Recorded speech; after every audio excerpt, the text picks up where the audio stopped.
Thank you, Clark. That was, who was that, Josh? That was Clark Grant on guitar.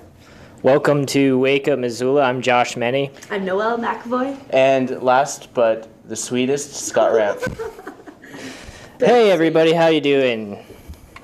Good. Yeah, good. Yeah. Good. We're good. And then just like having people like in the background. We're good. We should do it in front of a live studio audience. Someday we'll have a live studio audience and that'll actually make sense. Yep. Yeah. So yeah, welcome to Wake Up Missoula. We've got a great show today. So let's have Scott. Scott, what's going on with MCAT? Well, in MCAT news, MCAT is a nonprofit here, of course. If you guys don't already know, it is a public access station, and we are doing a morning show for this public access station where we give news about what happens in Missoula, MCAT related stuff. We shoot a lot of stuff at MCAT for public use. Check us out on Facebook. We're Wake Up Missoula on Facebook, and yeah, I have other stuff I want to show, but let's talk about the Creative Cat contest real quick. So I'm going to be saying this over and over again, but the Creative Cat Film Contest is a contest we're putting on here at MCAT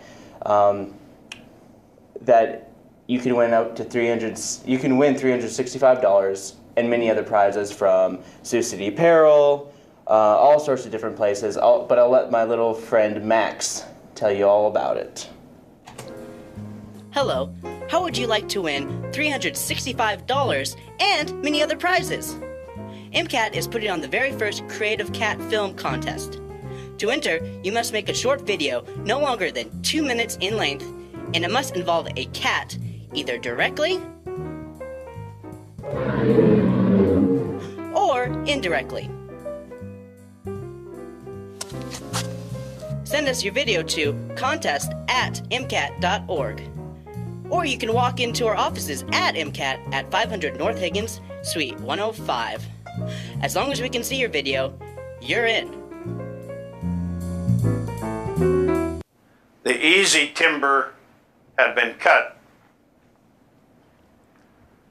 The workforce was dropping, and organized labor's relatively liberal influence was waning, both in Idaho and less so in Montana.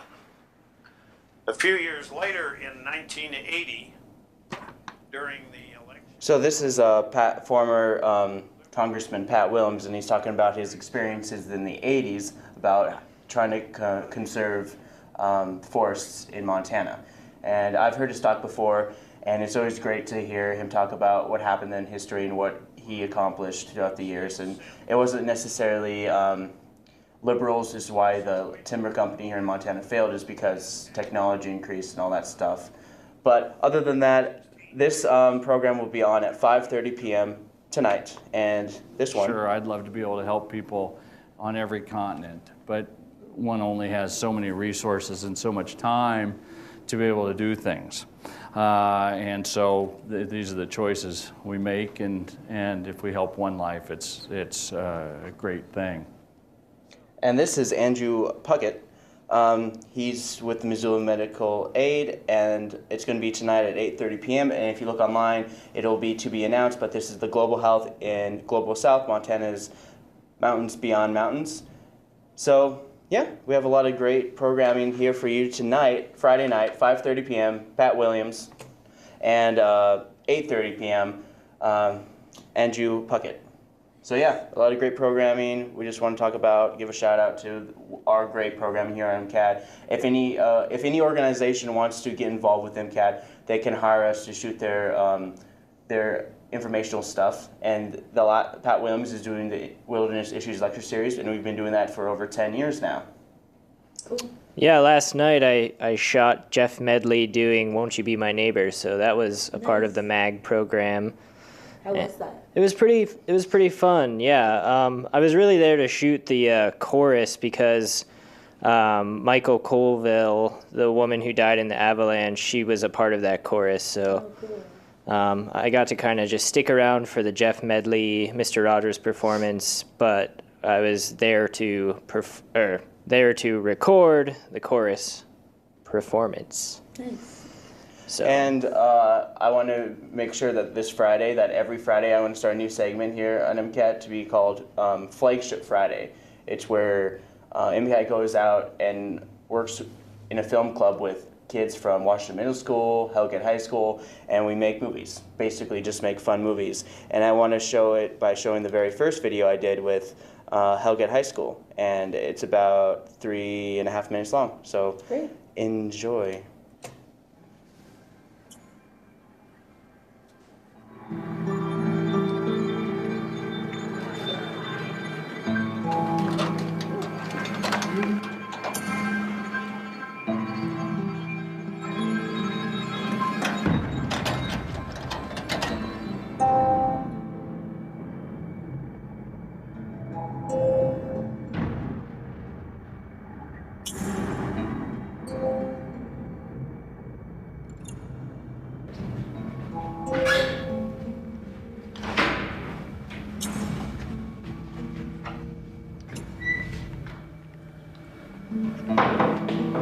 Huh.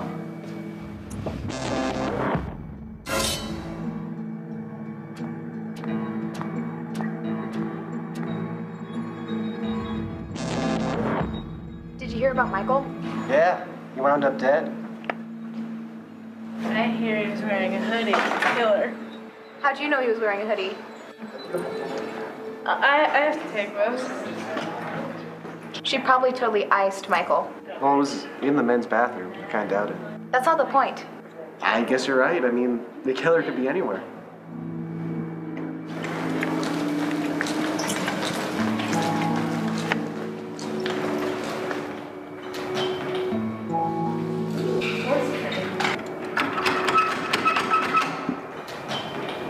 Shit brought money.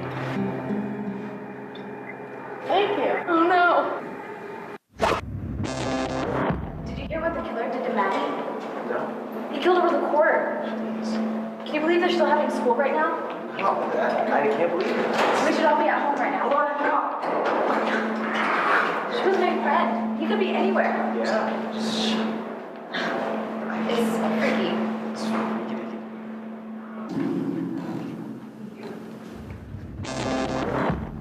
The killer killed a lot of our classmates.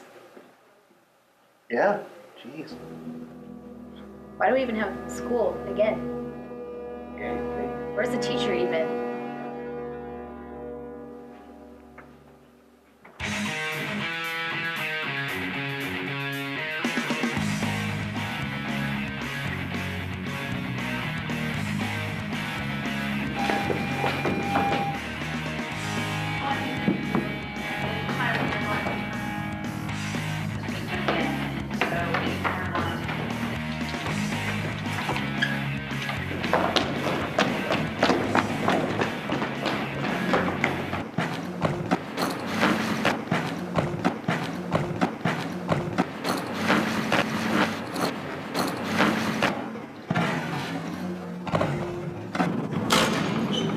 Who was he? Let's find out. You know, I kind of figured he's one of the only 3 people left in the school.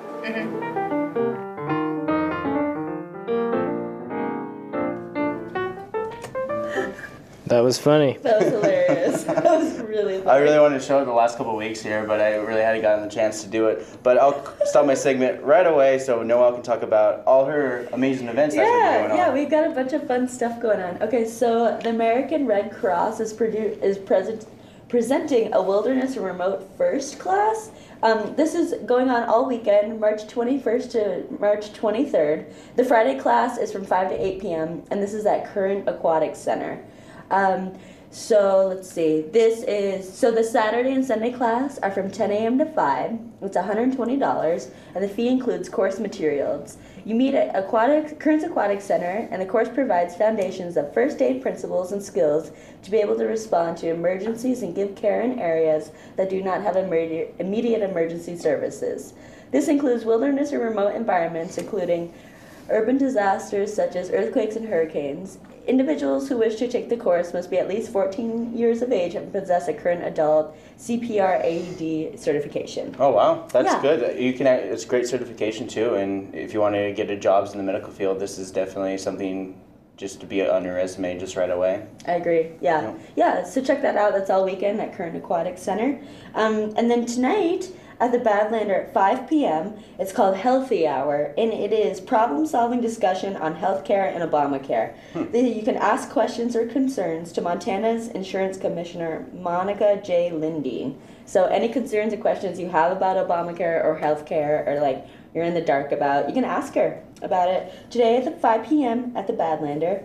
I was told there's going to be pizza there, so that's always a good thing. Go to www.montanahealthanswers.com/events for more information on that. But that's a good thing. I don't know anything about health insurance, I feel like. And then tonight, there is a poet coming to the University of Montana.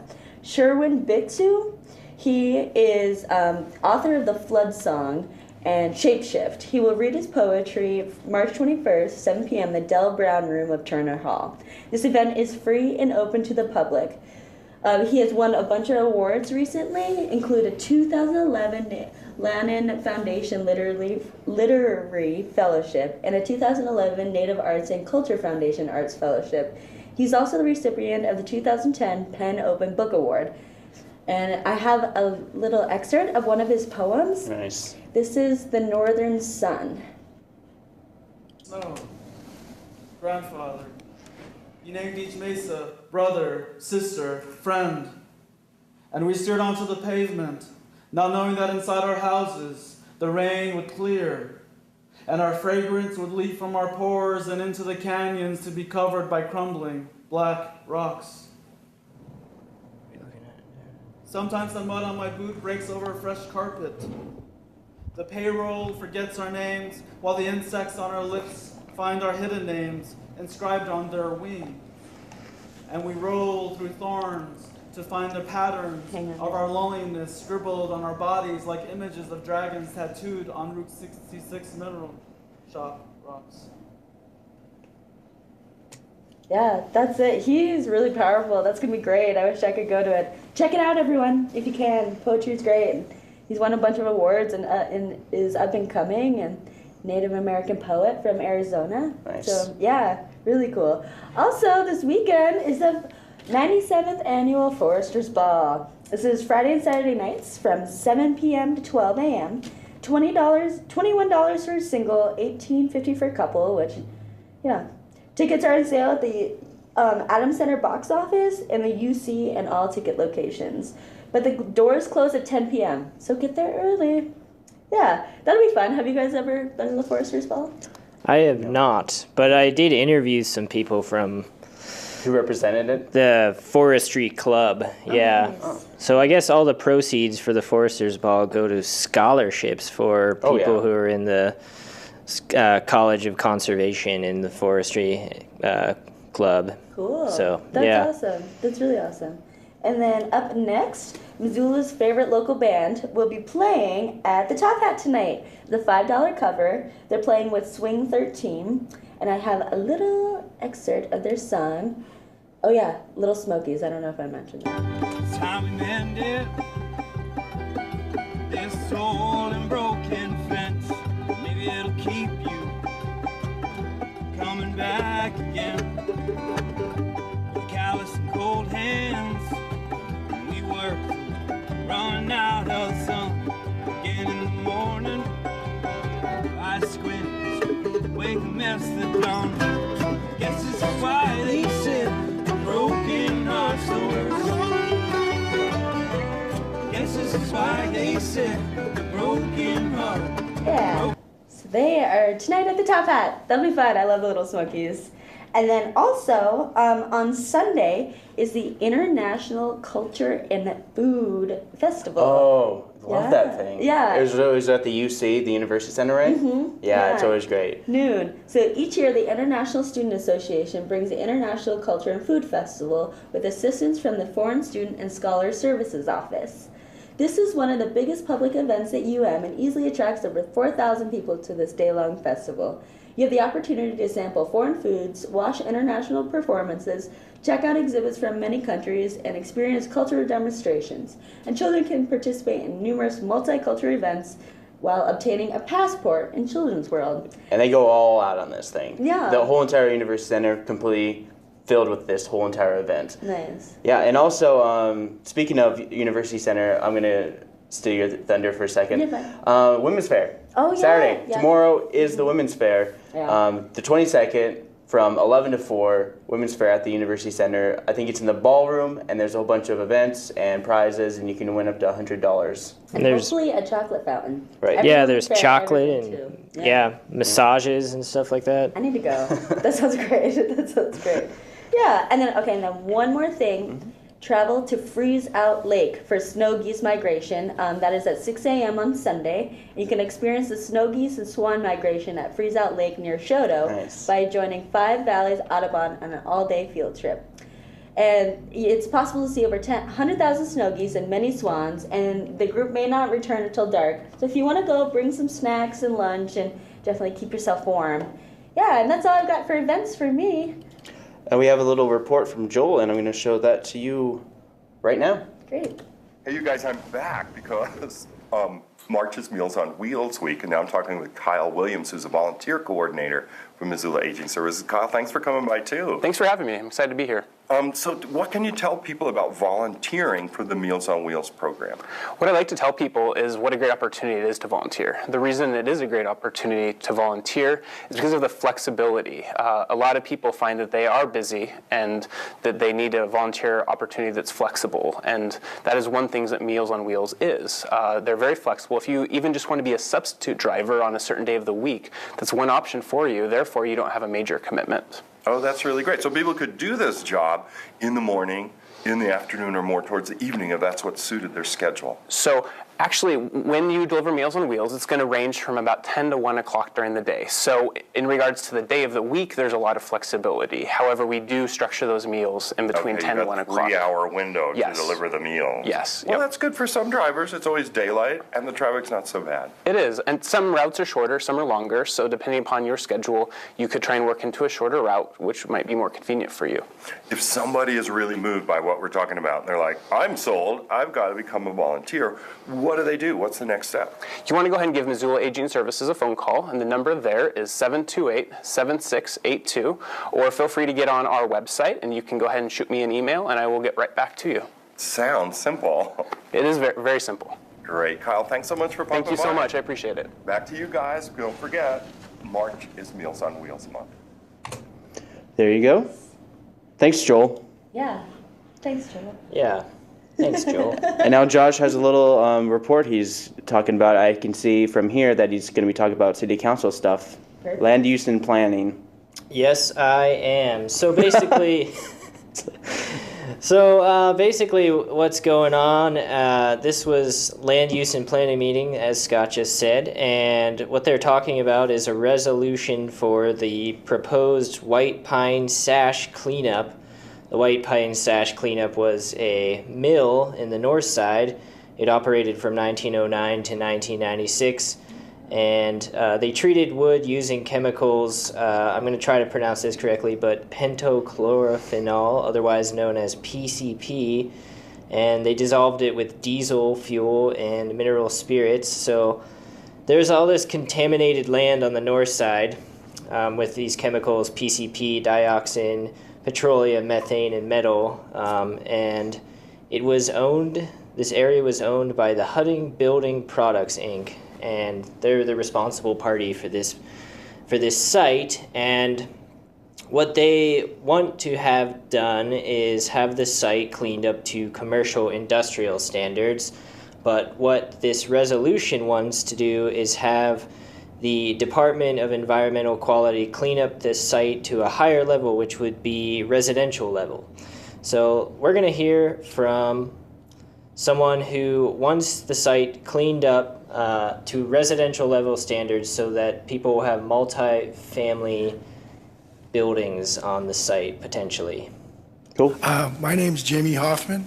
I'm a retired architect. I've lived here for 42 years. I had my own architectural practice for 33 of those years. I know a lot about multifamily development and affordable housing development because that's what primarily my firm did all those years. And I'm here to say to you that if we lose these 19 acres to residential development, it'll be a big loss to the neighborhood and to the city. We have a deficit of property zoned and available to multifamily development in this community.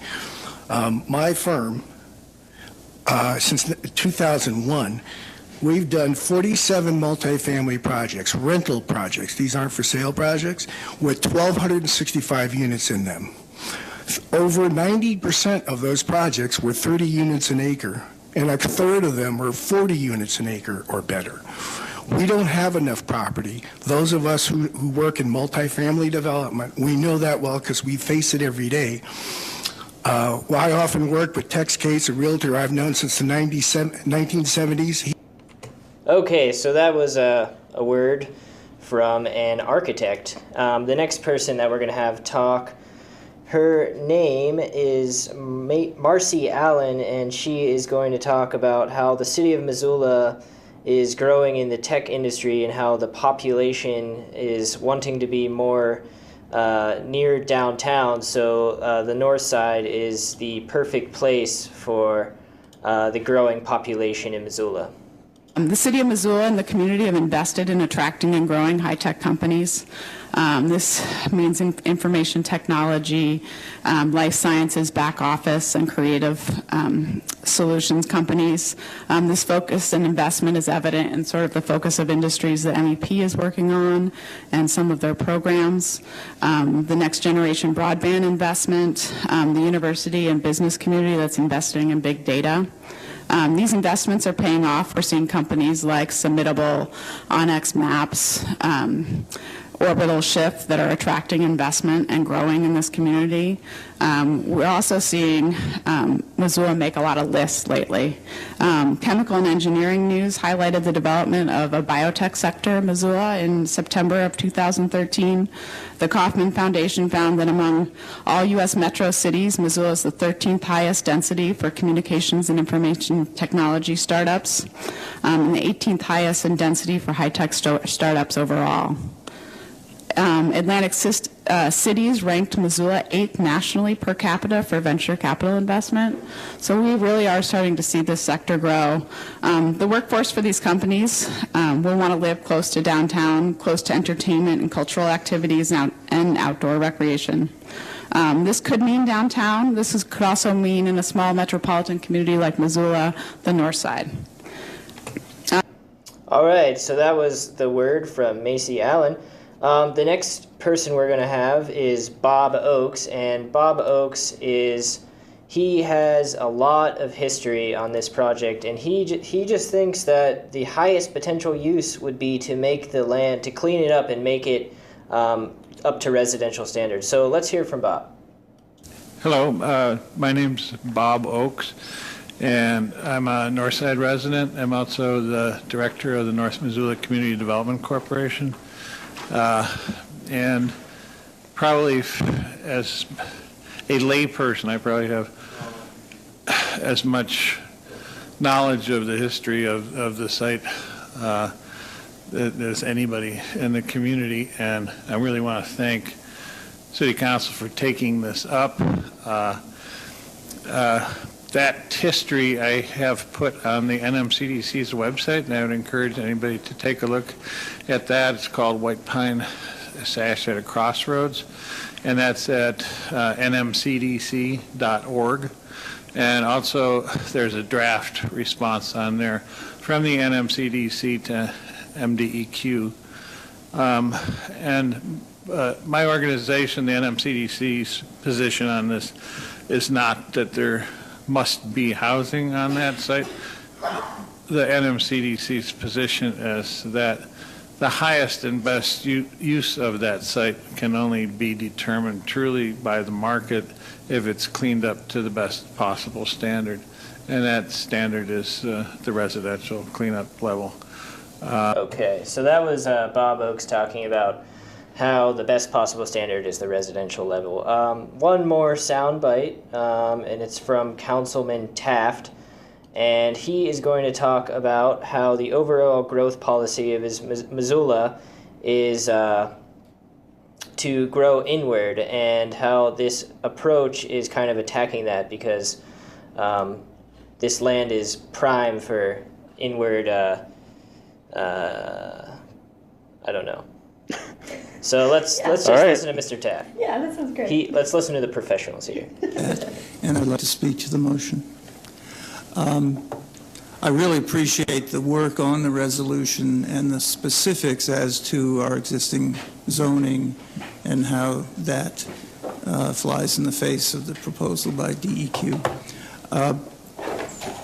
Even more importantly, from my point of view, is flying in the face of our growth policy, which is a focus inward policy, meaning that we will focus development, both residential, commercial, and industrial, in our centers of our community, supporting by biking, walking, and transit, as well as private automobile. All right, so that was Mr. Taft, but for now, right now, we're going to hear music from Clark Grant. So Clark, take it away.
Wonderful. Yeah. Yes.